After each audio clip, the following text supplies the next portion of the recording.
Return విశేషాలు చూద్దాం. కాకినాడ నడి సముద్రంలో చిక్కుకుపోయి ప్రాణాలు గుప్పెట్లో పెట్టుకున్న మత్స్యకారులను ఆంధ్రప్రదేశ్, తమిళనాడు ప్రభుత్వాల సాయంతో పోర్ట్ అథారిటీ ఆధ్వర్యంలో రక్షించారు. తమ జీవితాలపై ఆశలు వదులుకొని 10 రోజులుగా బోటుపైనే గడుపుతున్న 10 మంది తమిళ మత్స్యకారులను ఇరు ప్రభుత్వాలు రక్షించారు. 10 రోజులుగా 20 టన్నుల ఫిషింగ్ బోట్ తమిళనాడు నుండి బయలుదేరి ఇంజిన్ చెడిపోవడంతో అలల్లో చిక్కుకొని కాకినాడ తీరానికి సుమారు 290 కిలోమీటర్ల దూరం కొట్టుకుపోయింది.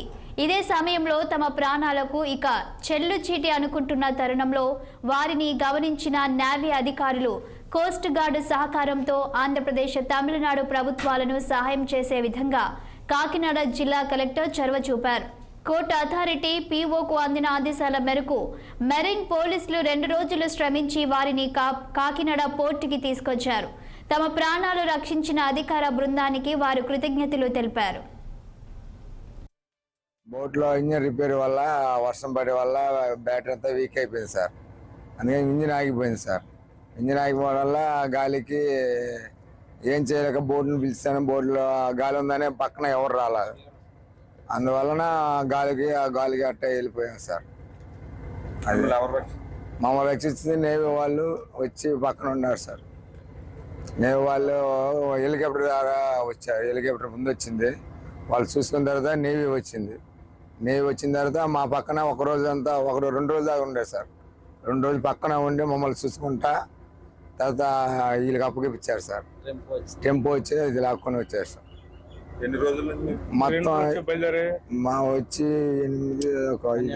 13 రోజులు అవుతుంది సార్. 13 రోజులు అవుతుంది వచ్చి.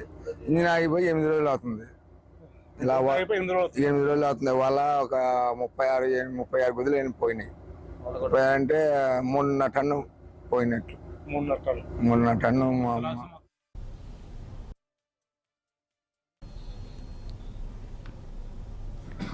ఇక ఇదే అంశంపై మరింత సమాచారం మా ప్రతినిధి ధురాని అందిస్తారు. కాపాడమే చాలా కష్టమైన పరిస్థితుల్లో ఏకంగా 10 ప్రాణాలు, అది కూడా సముద్రపు అలల మధ్య నుంచి సురక్షితంగా తీసుకురావడం అన్న సామాన్య విషయం కాదు. ఇటువంటి పరిణామాల క్రమంలో తమిళనాడుకు చెందిన 10 మంది జాలర్లు దారితప్పి గంగపుత్రులు వాళ్ళు దారి తప్పడంతో 10 రోజులుగా సముద్రంపైనే ప్రాణాలు అరచేతిలో పెట్టుకుని ఉన్నారు. ఇటువంటి క్రమంలో ఆంధ్ర తమిళనాడు 2 ప్రభుత్వాలని సమన్వయం చేసుకుంటూ జిల్లా కలెక్టర్ స్వయంగా చొరవ చూపి ఏకంగా పోర్ట్ అథారిటీ, అలాగే రెవెన్యూ, అలాగే పోలీస్, మెరైన్ పోలీస్, నేవీ ఇటువంటి అనేక శాఖల సమ్మేళనంతో 10 మంది ప్రాణాలు రక్షించిన ఘనత మాత్రం నిజంగా ప్రభుత్వ యంత్రాంగానికే దక్కుతుంది. వివరాలు కనుక పరిశీలిస్తే కనుక సముద్రం అమ్ముకున్న గంగపుత్రులు 20 టన్నుల ఫిషింగ్ బోట్ మీద సముద్రంలో తమిళనాడు నుంచి బయలుదేరారు. ఆగస్టు 23న బయలుదేరిన వీరు సడన్ గా సముద్రంలో ఒక్కసారిగా తుఫాను పరిస్థితులు ఏర్పడడంతో వీళ్ళు లంగరేసే ప్రయత్నం చేశారు. అదే సమయంలో ఈ అలలు గట్టిగా కొట్టడంతో వీళ్ళ బ్యాటరీ అంటే ఇంజన్కి వెళ్ళే డీజిల్ పైపు లీక్ అవుతుందని గమనించారు. ఆ టైంలో ఒక్కసారిగా ఇంజన్ ఆఫ్ చేయడంతో పాటు అదే సమయంలో బ్యాటరీ కూడా డిశ్చార్జ్ అయిపోయింది. ఇంకా ఇంజన్ స్టార్ట్ అవ్వడంతో అలల మధ్యన సముద్రంలో అలా లోపలికి 290 కిలోమీటర్లు సముద్రం లోపలికి పోయారంటే దాన్ని బట్టి మనం అర్థం చేసుకోవచ్చు వీళ్ళు ఎంత జీవితం పైన ఆశలు వదులుకున్నారన్నది మనకు స్పష్టంగా అర్థమవుతుంది.